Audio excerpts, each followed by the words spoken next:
Michael virou o jogador mais importante do Flamengo com o Renato Gaúcho. O que isso significa? Ele merece ser titular na final da Libertadores?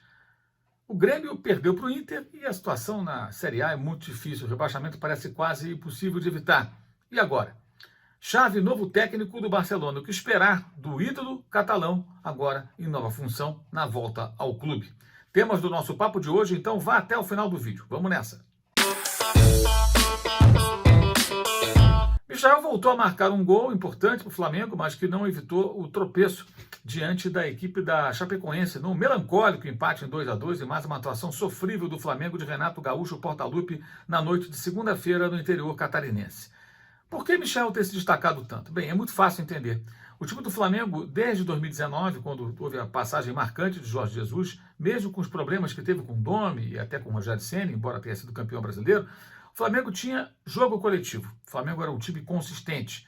Com o Domi, uma defesa muito frágil. Com o Rogério, muita instabilidade. Ele até conseguiu ajustar o time na reta final do campeonato, quando ganhou vários jogos seguidos, em 2020, já invadindo o ano de 2021, para levantar o troféu ao final da competição em 38 rodadas. Ele ainda ganhou depois o Carioca, a Taça Guanabara, a Supercopa, enfim. O Flamengo teve boas partidas na Libertadores, como contra o Vélez, fora de casa, em Quito, contra a LDU. E com o Domi, apesar da defesa muito frágil, goleou, por exemplo, o Corinthians por 5-1. Teve bons momentos também com o comando do técnico catalão. Ou seja, o Flamengo tinha jogo coletivo mesmo com problemas que precisavam ser corrigidos. Hoje, com o Renato, o Flamengo não tem mais jogo coletivo. É um time totalmente aleatório e intuitivo. E aí, o jogador das arrancadas individuais, das jogadas do mano a mano, indo para cima, que é o Michael, acaba se destacando. Associa-se a isso uma boa fase do jogador.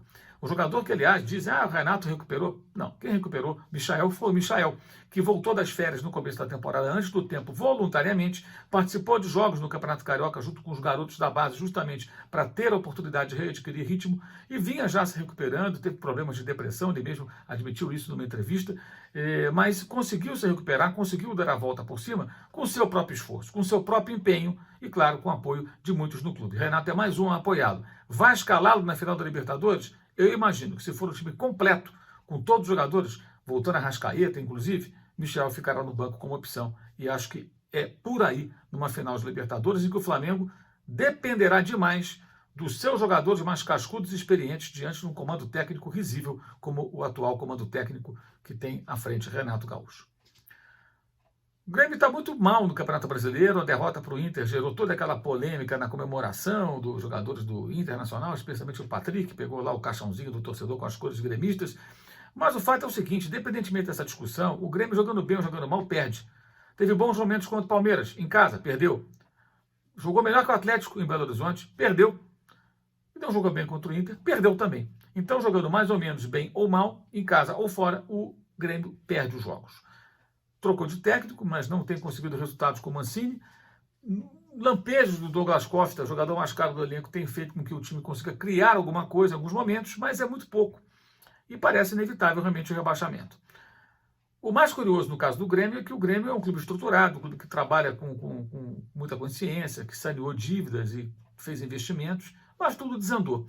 Passa muito pelo comando técnico. Já lá atrás, demoraram demais a romper com o Renato num ciclo que evidentemente já tinha se encerrado, insistiram, tanto que começaram a temporada de 2001 com o Renato.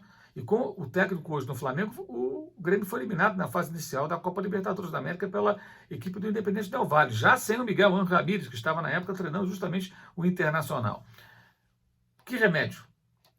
Lutar até o final, tentar escapar do que parece inevitável. E aí, indo para a segunda divisão, certamente o Grêmio terá que se readequar, inclusive com relação a nível de elenco e tudo mais, para ter, em 2022, um elenco mais barato, competitivo, que permita subir para aí só em 2023 tentar retomar a sua caminhada.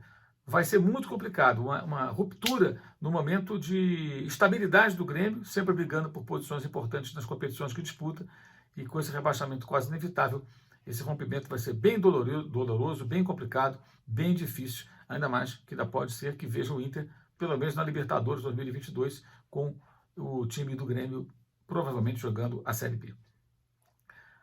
Xavi revelou que, em entrevista coletiva, quando perguntado, que foi sim procurado por gente da CBF para ser auxiliar de Tite, depois assumir a seleção brasileira, mas que não quis. Estava lá no Catar trabalhando num clube e queria mesmo ir ao Barcelona, e que acha que esse é o momento de comandar o time catalão, o clube onde ele se destacou e virou um ídolo internacional. Bem, o Xavi é um técnico ainda de pouca experiência e vai pegar o Barcelona no seu pior momento em muito tempo. Talvez o pior momento da história do clube, por conta da sua dívida elevada e ter perdido o seu maior jogador, o Messi. Conhece o clube, conhece os conceitos de futebol que fizeram com que o Barcelona virasse o que virou em dado momento, como o grande clube do futebol mundial, mas vai ter que entender as limitações do momento, a inexperiência de muitos jogadores e a realidade desse Barcelona, muito diferente daquele time hegemônico do qual ele fez parte, para encontrar um caminho. Até que ponto o tipo de futebol que Xavi jogava, que eventualmente pode ser aquele que o inspire como técnico, poderá ser aplicado com sucesso nesse momento. Muito difícil afirmar, muito difícil de saber. É um desafio muito grande. Agora, não podemos negar que Xavi tem coragem. Não é para qualquer um colocar em risco o próprio prestígio assumindo o Barcelona num momento tão difícil como esse. Uau!